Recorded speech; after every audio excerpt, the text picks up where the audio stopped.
Bismillahirrahmanirrahim. Assalamualaikum warahmatullahi wabarakatuh. Perkenalkan, nama saya Imam Muhammad Imran dengan nomor induk mahasiswa 120 30 30056. Kelas B semester 1 Hukum Tata Negara. Pada kesempatan hari ini, saya ingin menganalisis pokok bahasan tentang ideologi negara yang sekarang kita kenal sebagai ideologi Pancasila. Ideologi merupakan gabungan dari bahasa Yunani, yaitu idios dan logos, yang berarti tujuan, cita-cita, sudut pandang, pemikiran, dan pengetahuan. Ideologi merupakan seperangkat ide atau keyakinan yang menentukan cara pandang seseorang untuk mencapai tujuan dengan berdasar kepada pengetahuan. Pengertian tentang ideologi di atas dari beberapa ahli dapat ditarik kesimpulan bahwa ideologi adalah suatu ilmu yang berkaitan dengan cita-cita yang terdiri atas seperangkat gagasan atau pemikiran manusia mengenai soal cita-cita politik, doktrin atau ajaran, nilai-nilai yang berhubungan dengan kehidupan masyarakat dan berbangsa dan bernegara.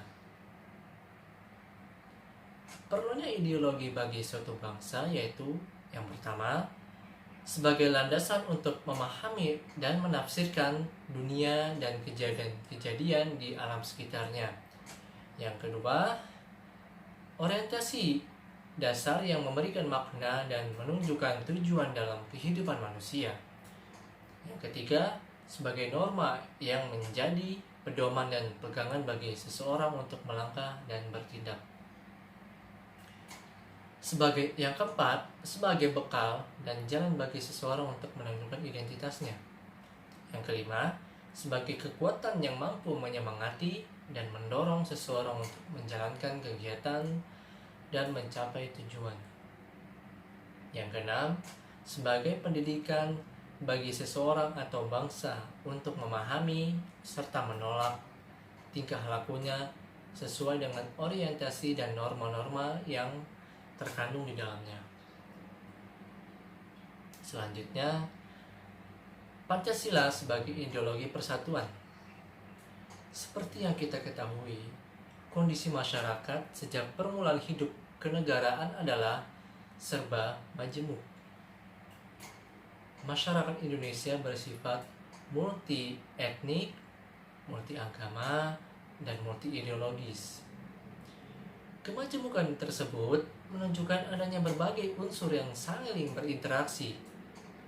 Berbagai unsur dalam bidang-bidang kehidupan masyarakat merupakan benih-benih yang dapat memperkaya khasanah bangsa untuk membangun budaya yang kuat.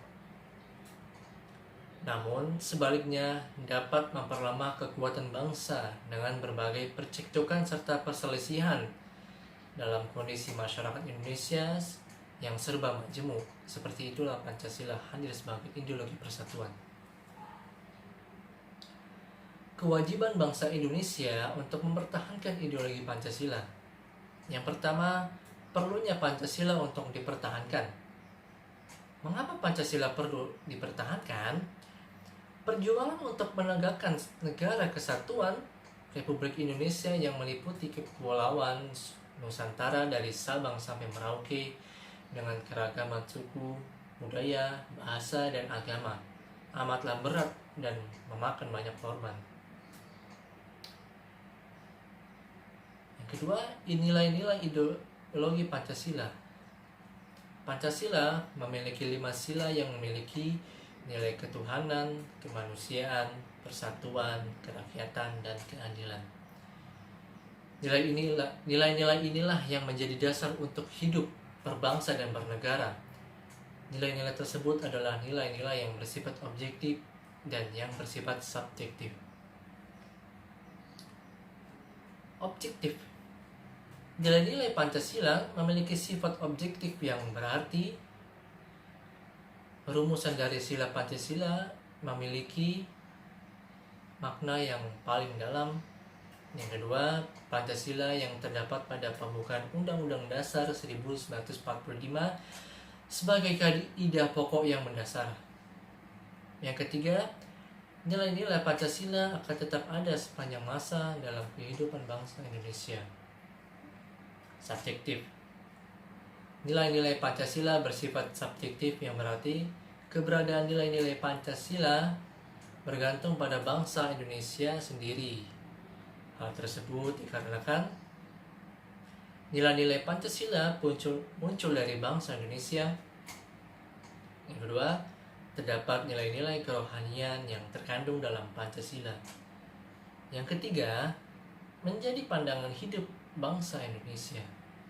Yang keempat, nilai-nilai Pancasila berasal dan tumbuh serta berkembang dari budaya bangsa. Selanjutnya, makna Pancasila. Makna sila pertama yaitu kepercayaan terhadap adanya Tuhan Yang Maha Esa sebagai pencipta segala sesuatu dengan segala sifat-sifatnya yang sempurna dan suci. Yang kedua, kebebasan untuk memeluk agama dan kepercayaan masing-masing tanpa ada paksaan bagi para pemeluk dan kepercayaan. Makna sila kedua, pengakuan terhadap harkat dan martabat manusia dengan segala hak dan kewajiban hak asasinya. Yang kedua, perlakuan adil terhadap sesama manusia, terhadap diri sendiri, alam sekitar, dan Tuhan. Yang ketiga, manusia sebagai makhluk beradab dan berbudaya yang memiliki daya cipta, rasa, karsa, dan keyakinan. Makna sila ketiga yaitu pengakuan terhadap tunggal ikaan unsur-unsur bangsa Indonesia seperti suku, agama, bahasa, dan adat istiadat. Yang kedua, pengakuan terhadap persatuan bangsa dan wilayah Indonesia. Yang ketiga, cinta dan bangga sebagai bangsa Indonesia. Yang keempat, makna sila keempat. Yang pertama adalah negara adalah untuk kepentingan rakyat. Yang kedua, kedaulatan berada di tangan rakyat. Yang ketiga, setiap warga negara memiliki hak dan kewajiban yang sama. Yang keempat, pimpinan kerakyatan adalah hikmat kebijaksanaan dan dilandasi akal sehat. Yang kelima, keputusan diambil berdasarkan musyawarah. Bila tidak terjadi mufakat, maka suara terbanyak adalah jalan terakhir yang dapat ditempuh. Makna sila yang kelima, perlakuan yang adil di segala bidang kehidupan, terutama di bidang politik, ekonomi, dan sosial budaya. Yang kedua, perwujudan keadilan sosial bagi seluruh rakyat Indonesia. Yang ketiga, keseimbangan antara hak dan kewajiban. Yang keempat, menghormati hak milik orang lain.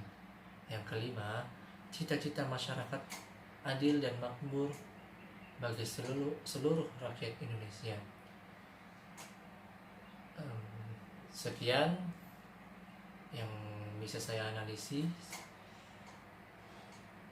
Kurang lebihnya mohon maaf. Wabillahi taufiq wal hidayah. Wassalamualaikum warahmatullahi wabarakatuh.